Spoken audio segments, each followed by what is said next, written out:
Chapter 55. The Bread of God. Leviticus 22, 26-33.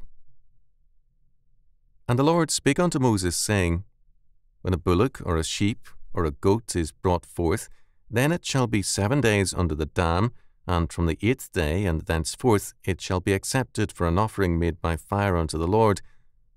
And whether it be cow or ewe, ye shall not kill it and her young both in 1 day. And when ye will offer a sacrifice of thanksgiving unto the Lord, offer it at your own will. On the same day it shall be eaten up. Ye shall leave none of it until the morrow. I am the Lord. Therefore shall ye keep my commandments, and do them. I am the Lord.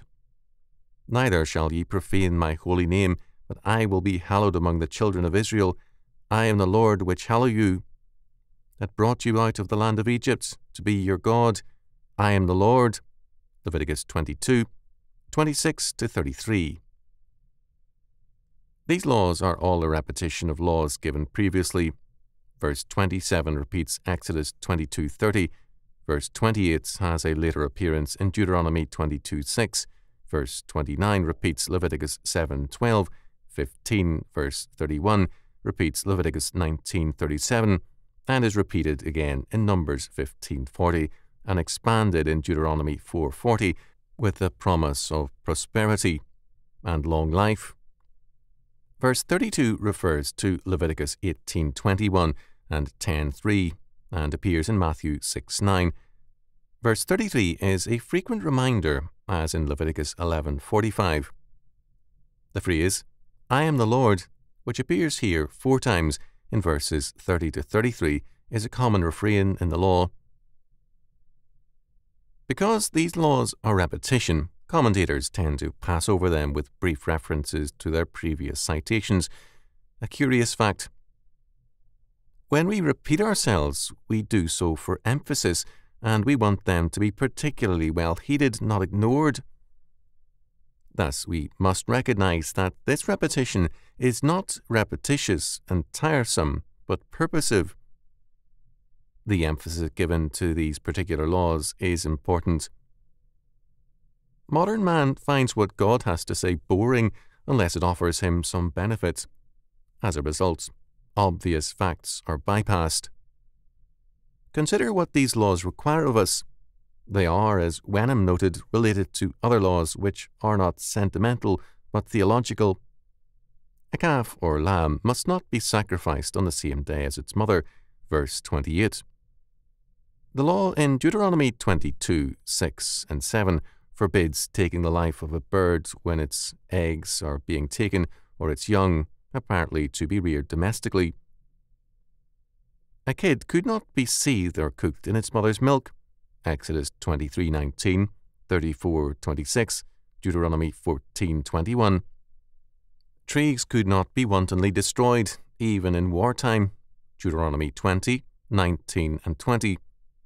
Noah was required to preserve animal life from the flood of Genesis. Genesis 6:19 and 20, 7:2 and 3, and so on. Porter's comment, while reflecting a modernist view, is on the right track.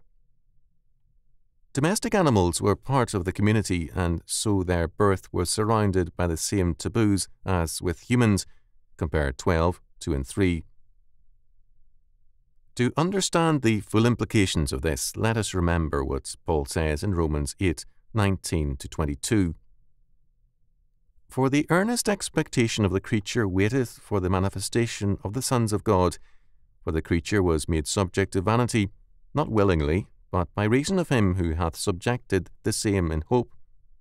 Because the creature itself also shall be delivered from the bondage of corruption into the glorious liberty of the children of God. For we know that the whole creation groaneth and travaileth until now. Most commentators have avoided the full meaning of Paul's words. Calvin, however, was insistent on 2 things. First, beasts as well as plants and metals will all share in the great restoration of all things. Second, Calvin, while holding fast to this meaning, made it clear that we have no license for speculations about the details of this fact. declaring, "But he means not that all creatures shall be partakers of the same glory with the sons of God, but that they, according to their nature, shall be participants of a better condition. For God will restore to a perfect state the world, now fallen, together with mankind. But what that perfection will be as to beasts, as well as plants and metals, it is not meet nor right in us to inquire more curiously, for the chief effect of corruption is decay. Some subtle men, but hardly sober-minded, inquire whether all kinds of animals will be immortal. But if reins be given to speculations, where will they at length lead us? Let us then be content with this simple doctrine, that such will be the constitution and the complete order of things, that nothing will be deformed or fading. The law of circumcision required that the rite be performed on the 8th day, Genesis 17:12. The law of sacrifice prohibited the sacrifice of animals before the 8th day, Exodus 22:30, Leviticus 22:27. The parallel is an obvious one. While man is created in the image of God, Genesis 1:26-28, he is still a creature. There is another important aspect to these laws. In Leviticus 22:25, all the sacrifices are called the bread of your God, a very telling phrase. Bread is used figuratively to mean sustenance.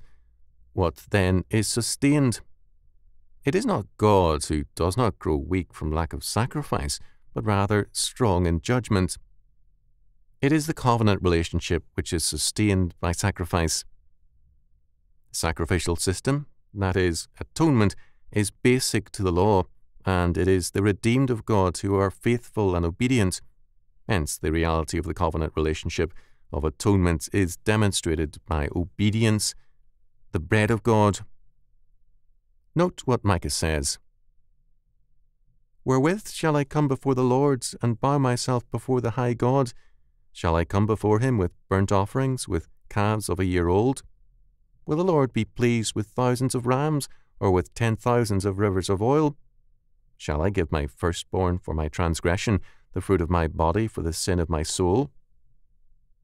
He hath showed thee, O man, what is good, and what doth the Lord require of thee, but to do justly, and to love mercy, and to walk humbly with thy God. Micah 6:6-8. Offerings in general are called the bread of God in Leviticus 21:6, 8, and 17. In Numbers 28:2 and possibly Ezekiel 44:7 and Malachi 1:7. Leviticus 3:11 and 16 uses the term for the thank offering, and Leviticus 22:25 applies it to the burnt offering and thank offering together. The term the bread of God appears again in the New Testament, John 6:32-35. Jesus declares himself to be the bread of God come down from heaven. The bread is the sacrifice which marks atonement and communion with God. Bread is sustenance of our covenant relationship with God. It is Christ in his atonement and his care for us as his members, and is not our sacrifice of obedience. Paul therefore summons us to be a living sacrifice, Romans 12:1, in our holiness and service to God and his covenant community. It is an interesting fact that, while a very young animal cannot be used as a sacrifice, there is no age limit on the acceptable sacrifice, only the requirement of health, that is, an unblemished animal. In verse 32, God declares, I will be hallowed among the children of Israel. I am the Lord which hallow you. Hallow appears in the older versions, in such verses as Leviticus 27:16, as sanctify. Its main usage now is in the Lord's Prayer, Matthew 6:9, Luke 11:2, Hallowed be thy name. It means to sanctify, consecrate, dedicate, and more.